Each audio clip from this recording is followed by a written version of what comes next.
Assalamualaikum warahmatullahi wabarakatuh. Selamat pagi anak-anak. Baik, bagaimana kabar kalian di rumah? Alhamdulillah, pasti semoga kalian di rumah dalam keadaan baik-baik saja. Baik, pada kesempatan kali ini bertemu lagi dengan saya, Bapak Ahmad Faleh. Pada kesempatan kali ini kita akan belajar mata pelajaran Al-Quran dan Hadis untuk kelas 8 pada semester pertama ini. Nah, kita sudah masuki pada bab yang kedua, yaitu dengan tema ku berbagi infak dan sedekah. Nah, ini nanti kita akan belajar tentang masalah infak dan sedekah. Tetapi sebelum itu, mari kita awali pelajaran pada pagi hari ini dengan berdoa terlebih dahulu. Semoga apa yang kita pelajari nanti bisa bermanfaat, dan juga kepada guru-guru kita semoga diberikan selalu kesehatan untuk selalu mengajar kita sehingga kita menjadi orang-orang yang betul-betul mempunyai akhlak yang baik. Ala niyatis sholihah liridhaillah wa bi syafaati rasulillah. Al-Fatihah.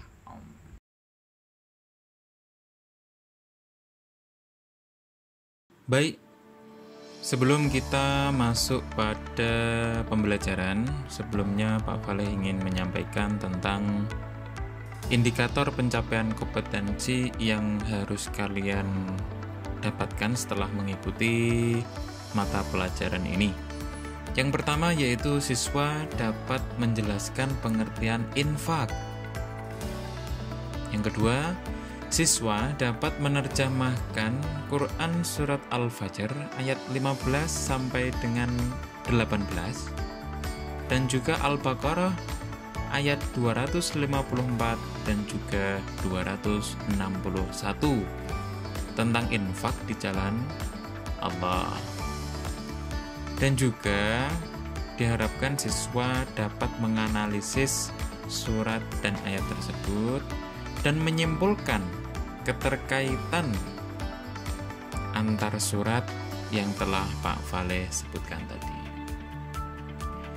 Baik, kita masuk pada bab tentang rizki.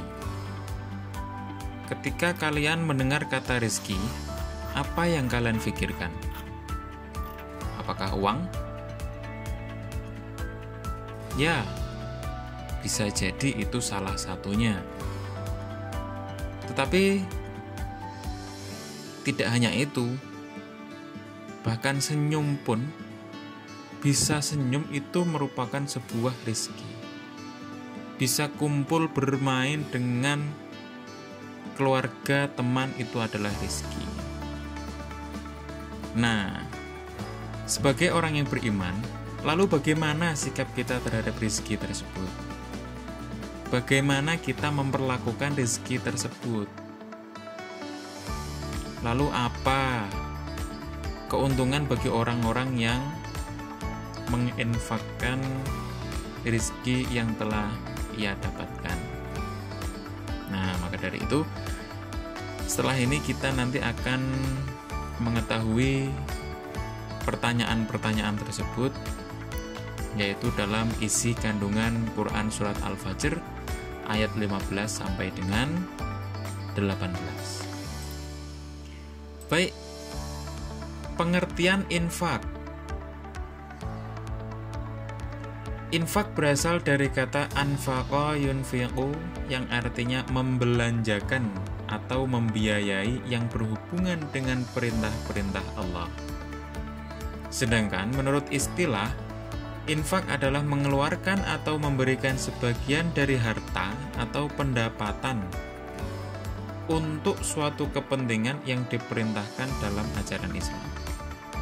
Misalkan kita mempunyai rezeki berupa uang, hendaknya kita mengeluarkan, memberikan sebagian harta uang kita itu untuk kepentingan dalam ajaran Islam. Seperti contoh, kita infakkan uang kita, harta kita ke masjid atau musola. bisa juga kita infakkan sebagian dari rezeki kita untuk membantu fakir miskin. Nah, itu sedikit pengertian tentang infak. Lalu kalau kalian pernah mendengar sedekah, apa bedanya sedekah dengan infak? Sedekah itu lebih luas lagi pengertiannya. Tidak hanya sebatas harta benda, tapi meliputi jasa, bahkan senyum, bahkan membuat ranting atau duri dari jalan pun itu dinamakan sedekah. Jadi sedekah itu sangat ringan tetapi sangat luas. Senyum itu adalah sedekah. Kita bisa senyum kepada teman-teman kita, itu merupakan sedekah yang akan berpahalakan ibadah. Kemudian infak dan sedekah dianjurkan dengan harta yang baik. Ketika kita mendapatkan uang dari hasil jerih payah kita, sebaiknya kita infakkan sebagian. Tapi jangan sampai dengan harta atau harta benda yang tidak baik. Misalkan uang dari mencuri lalu kita sedekahkan. Tidak boleh. Karena itu harta yang tidak baik. Perilakunya sudah tidak baik, apalagi hartanya mencuri uang. Sudah tidak baik kok malah disedekahkan. Nah, itu tidak baik. Nah, di dalam surat Al-Baqarah ayat 267 disebutkan, hai orang-orang yang beriman, nafkahkanlah di jalan Allah sebagian dari hasil usahamu yang baik-baik dan sebagian dari apa yang kami keluarkan dari bumi untuk kamu. Dan janganlah kamu memilih yang buruk-buruk lalu kamu menafkahkan daripadanya, padahal kamu sendiri tidak mengambilnya, melainkan dengan memicingkan mata terhadapnya. Dan ketahuilah bahwa Allah Maha Kaya lagi Maha Terpuji. Nah, dari ayat tersebut kita mengetahui bahwa ketika kita berinfak, ketika kita bersedekah harus dengan harta yang baik. Lalu kepada siapa kita berinfak dan bersedekah? Nah, di dalam surat At-Taubah ayat 60 disebutkan, sesungguhnya zakat-zakat itu hanyalah untuk orang-orang fakir,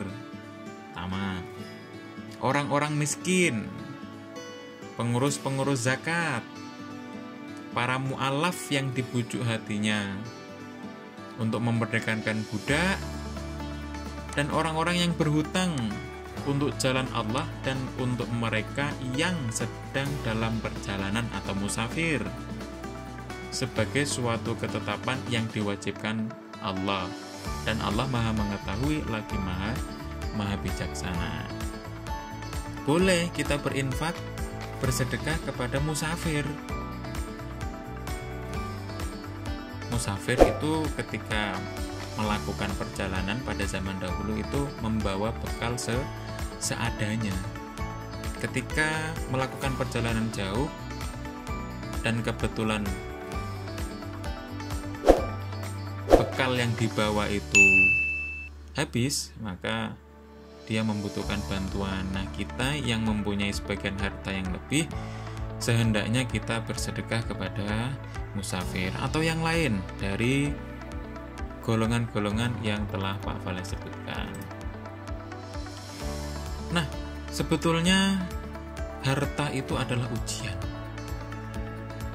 Harta itu bisa uang, harta itu bisa keluarga, harta itu bisa teman, semuanya itu adalah ujian. Nah, di dalam surat Al-Fajr ayat 15-18 yang artinya, adapun manusia apabila Tuhannya mengujinya lalu dimuliakannya dan diberinya kesenangan, maka dia berkata, Tuhanku telah memuliakanku. Adapun bila Tuhan mengujinya lalu membatasi rezekinya, maka dia berkata, Tuhanku menghinakanku. Sekali-kali tidak, sesungguhnya kamu tidak memuliakan anak yatim dan kamu tidak mengajak memberi makan orang miskin. Jangan sampai kita hanya mendekat kepada Allah ketika kita hanya membutuhkan saja. Ketika kita senang itu harus ingat kepada Allah Subhanahu wa taala. Itu bentuk syukur kita kepada Allah. Nah, hadis riwayat Ibnu Majah dan Abi Hurairah, Rasulullah Shallallahu alaihi wasallam bersabda, sebaik-baik rumah seorang muslim adalah rumah yang di dalamnya ada anak yatim yang diasuh dengan baik. Dan seburuk-buruknya rumah orang Islam yang di dalamnya ada anak yatim yang diperlakukan dengan jahat. Nah, tadi salah satu golongan daripada orang yang mendapatkan infak atau sedekah yaitu adalah anak yatim.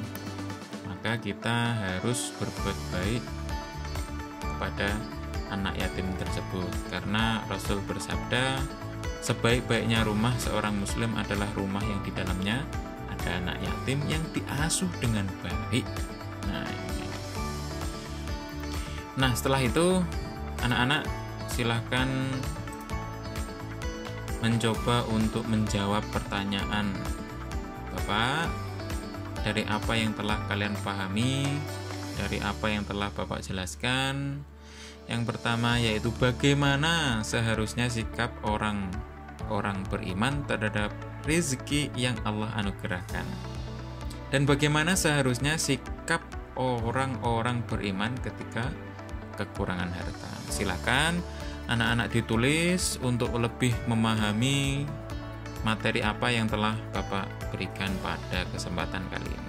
Baik anak-anak, itulah materi pada pagi hari ini. Semoga kalian bisa menerimanya dengan baik, mendapatkan pemahaman dengan baik, dan jangan lupa dijawab pertanyaan-pertanyaan yang Bapak berikan tadi.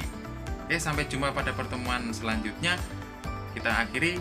Assalamualaikum warahmatullahi wabarakatuh.